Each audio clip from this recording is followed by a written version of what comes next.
Mr. Malia, thank you very much for your testimony and for the work of your office. I do have a few questions I'd like to pose, beginning first with, do we have any sense as to how many Christians, how many people of minority faiths have been killed, wounded, and put to flight, either as IDPs or as refugees? We don't have hard numbers on that because a lot of the people that are gathering information about deaths, displacement, refugees, et cetera, don't always sort the numbers by religious affiliation. But we know the numbers are appalling and they're growing in all communities, including in the Christian minority. In her testimony, is that something that if you can look into it even further, get back to us with some number, just so we know the order of magnitude, how many people have been killed or wounded? We can certainly explore that. I'll see what we can find out about that. That'd be very important to have. Sure. Let me, in her testimony, Nina Shea points out that, and I quote her in pertinent part, the Christians are not simply caught in the middle as collateral damage. They are the targets of a more focused shadow war, one that is taking place alongside the larger conflict between the Shiite-backed Ba'ath Assad regime and the largely Sunni rebel militias. Christians are the targets of an ethno-religious cleansing by Islamist militants and courts. Do you agree with that? Well, I'm quite familiar with Ms. Shea's work over the years. I was a colleague of hers at Freedom House for a number of years, and I know she's one of the most astute students of this subject.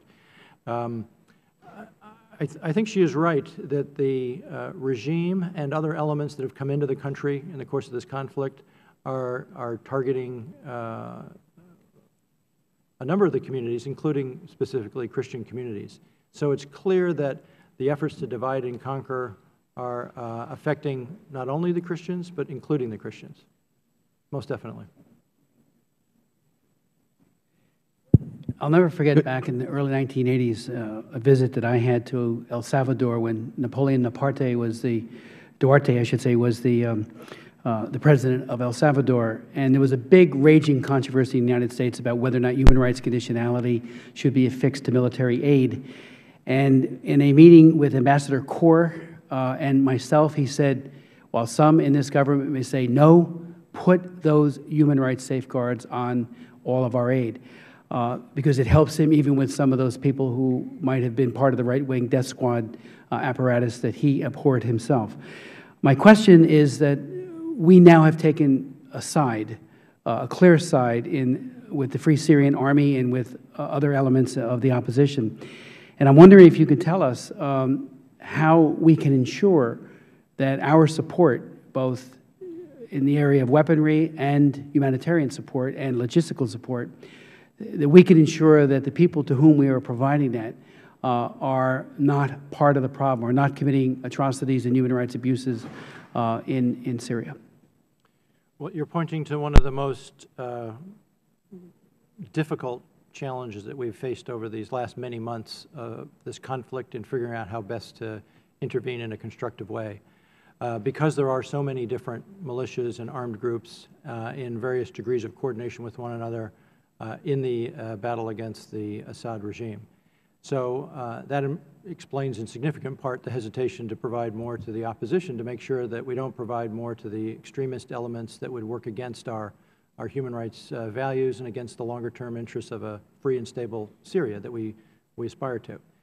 In the assistance we've been providing, and this will certainly be enhanced as other kinds of assistance are provided, we will do our utmost to vet the recipients of that through the kinds of established mechanisms that we use to enforce other kinds of human rights provisions in our security and economic assistance.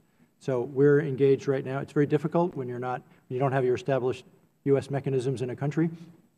We don't have an established order of battle in the opposition forces that we can study. The leadership doesn't control all of the armed elements on the ground. What I can assure you is that this is very much at the center of our deliberations.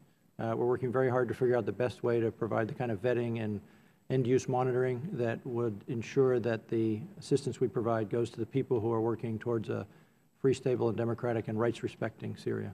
Mr. Chairman. Over here, Mr. Chairman, sorry. Mr. Chairman, and I completely support your line of questioning. Are we on the 5-minute rule in terms of? No, we're not. May I? You'll have as much time as you want to. As much time as we want? Yes. Okay.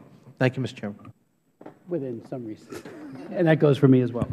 Let me just ask a couple of other questions, and then I will yield to my colleagues. So when we're talking about promises and vetting, promises not to do ill or harm, how do we follow up with that? How do we actually ensure that once out in the field with weapons provided by the United States of America, that Christians and others are not being slaughtered?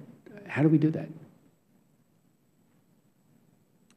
Well, the many months of engagement and negotiation and political assistance that have been provided to the Syrian opposition by my colleagues who are on the front lines in that engagement. I know you've met with Ambassador Ford on many occasions. Others in our government are engaged on a constant basis with the Syrian political and military opposition. And this is exactly the kind of conversations we're having with them. They are endeavoring to persuade us that they have the command and control necessary to oversee the disposition of the equipment and assistance we provide. There's a trust building, there's a certain confidence building. We're going to have to also rely on the reports that we get from others, not only the people directly to whom we're assisting, but also the work of NGOs and journalists and others who are gathering all kinds of information. So we will be doing our utmost to gather as much real-time information as we can from as many sources as we can about what is happening on the ground in Syria. That all feeds into the database that we use to do further vetting. I wish I could promise you that there won't be any, wish I could promise you that we would be 100% successful in only sending assistance to the most high-minded, but we will certainly do our best to work with trusted people that we think share our values and our goals. Does the Free Syrian Army understand that if they commit atrocities, if they rape and kill and execute Christians or anyone else for that matter, that U.S. funding ceases? Again, this has been very much part of our conversation. And they have made statements, and we know that they have told their people in the field to adhere to the international standards of humanitarian law and the laws of war and conflict. It's not a highly organized military organization, but it's one that, as we engage with all Syrian organizations, this is very much a part of our discourse with them.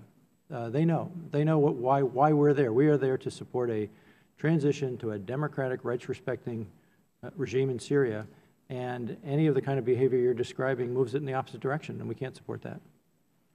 Now, one final question. With regards to chain of command, are our military advisors and the administration have they been sufficiently assured that the chain of command, what the general says, follows through to the colonel, to the lieutenants, right on down to the private, or does that kind of structure simply not exist, making, again, any kind of discipline when it comes to human rights that much harder to adhere to?